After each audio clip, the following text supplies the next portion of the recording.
Gujarat Bharatiya Janata party પ્રદેશ પ્રમુખ અને સંગઠનમાં મોટા પાયે ફેરફારની વાતો લોકસભાની ચૂંટણી પૂરી થઈ અને સી.આર. પાટીલ જ્યારથી કેન્દ્રીય મંત્રી બન્યા ત્યારથી ચાલી રહી છે। પણ થોડા દિવસ પહેલા દિલ્હીમાં એક બી.એલ. સંતોષની અધ્યક્ષતામાં એક બેઠક મળી હતી। ત્યારબાદ શહેર પ્રમુખ માટે પાર્ટી દ્વારા એક સેન્સ પ્રક્રિયા પણ લેવામાં આવી હતી અને આ સેન્સ પ્રક્રિયા લીધા બાદ ગમે ત્યારે નામો જાહેર થઈ શકે છે તેવું સૂત્રો દ્વારા જે માહિતી મળી રહી છે કે ઉત્તરાયણ પછી ગમે ત્યારે શહેર પ્રમુખના નામોની ભારતીય જનતા પાર્ટી વરણી કરી શકે છે। તો નમસ્કાર, આપ જોઈ રહ્યા છો ન્યૂઝ રૂમ ને આપની સાથે છું કૃણાલ આહિર। છેલ્લા કેટલાક દિવસોથી આ ગુજરાત ભારતીય જનતા પાર્ટીમાં સંગઠન અને પ્રદેશ પ્રમુખમાં ફેરફારને લઈને ચર્ચાઓ જોર પકડી હતી, પણ એ ચર્ચાઓનો હવે થોડા દિવસની અંદર અંત આવી જશે તેવા સંકેતો મળી રહ્યા છે।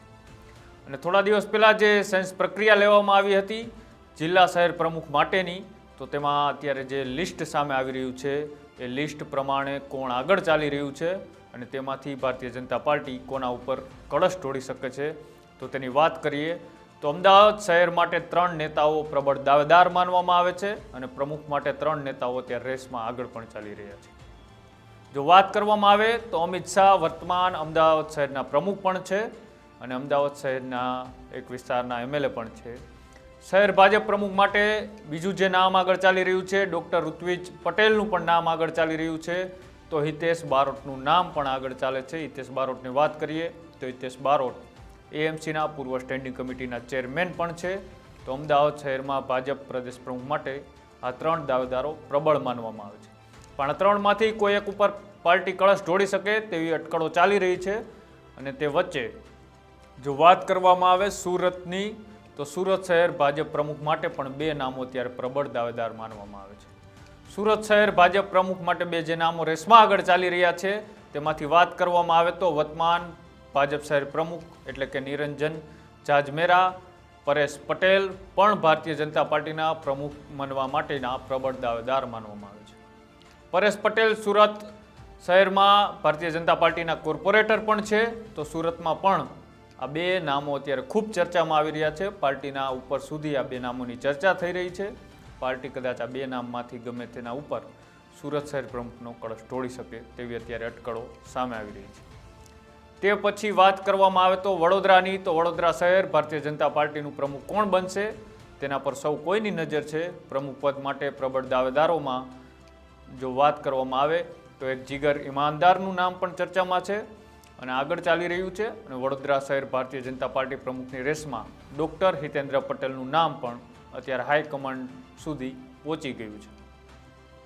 હવે જોવાનું એ છે કે હાઈકમાન્ડ આ નામોમાંથી કોના નામનું જાહેરાત કરે છે, પણ આપને જણાવી દઈએ કે વડોદરા શહેરમાં ભારતીય જનતા પાર્ટીના પ્રમુખ કોણ બનશે તેના પર સૌ કોઈની નજર છે, કારણ કે એક તરફ વડોદરામાં ભાજપના આંતરિક વિવાદ પણ બહાર આવી રહ્યા છે, અંદરો અંદરની લડાઈઓ સામે આવી રહી છે અને પ્રમુખ પદ માટે જે આ પ્રબળ દાવેદારો માનવામાં આવે છે, જો કદાચ ભારતીય જનતા પાર્ટી કોઈ બીજું નામ લાવે તો નવાય નહીં, પણ અત્યારે જે આગળ ચાલી રહ્યા છે તે નામો અત્યારે જે અમે તમને જણાવ્યા એ પ્રમાણે અત્યારે ભારતીય જનતા પાર્ટી દ્વારા એક લિસ્ટ અત્યારે તૈયાર કરી દેવામાં આવી છે।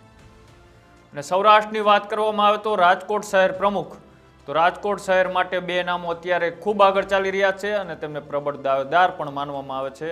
તો રાજકોટ શહેર ભાજપ પ્રમુખ માટે જે નામ રેસમાં આગળ ચાલી રહ્યા છે તેમાં સૌથી પહેલું નામ હોય તો કશ્યપ શુકલનું આગળ ચાલી રહ્યું છે। તો કશ્યપ શુકલ વર્તમાન રાજકોટ મનપાના કોર્પોરેટર છે અને રાજકોટ શહેર ભારતીય જનતા પાર્ટીમાં જો બીજું જ નામ ચર્ચામાં હોય તો ડૉક્ટર જયમન ઉપાધ્યાયનું નામ પણ અત્યારે આગળ ચાલી રહ્યું છે। ડૉક્ટર જયમન ઉપાધ્યાયની વાત કરી તો રાજકોટના પૂર્વ મેયર પણ રહી ચૂક્યા છે।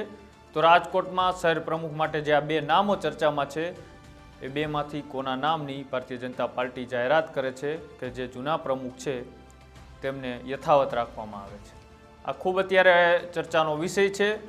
તો તમે વાત કરી રહ્યા હતા અમે સુરત, અમદાવાદ, રાજકોટ અને વડોદરા ભાજપ પ્રમુખના દાવેદારોના ફોર્મ માટે જે દાવેદારી નોંધવામાં આવી હતી તેની અંદર અત્યારે રેસ લાગી છે ને તેની વચ્ચે ટૂંક સમયમાં જ આ નામ જાહેર થઈ શકે છે। જો કે ભારતીય જનતા પાર્ટી પ્રમુખના પદ માટે અનેક લોકોએ દાવેદારીઓ પણ કરી હતી, પ્રમુખની સેન્સ લેવામાં પણ આવી હતી અને અલગ અલગ જિલ્લાઓમાં પ્રમુખ બનવા માટે ઘણા લોકોએ દાવેદારી પણ કરી હતી।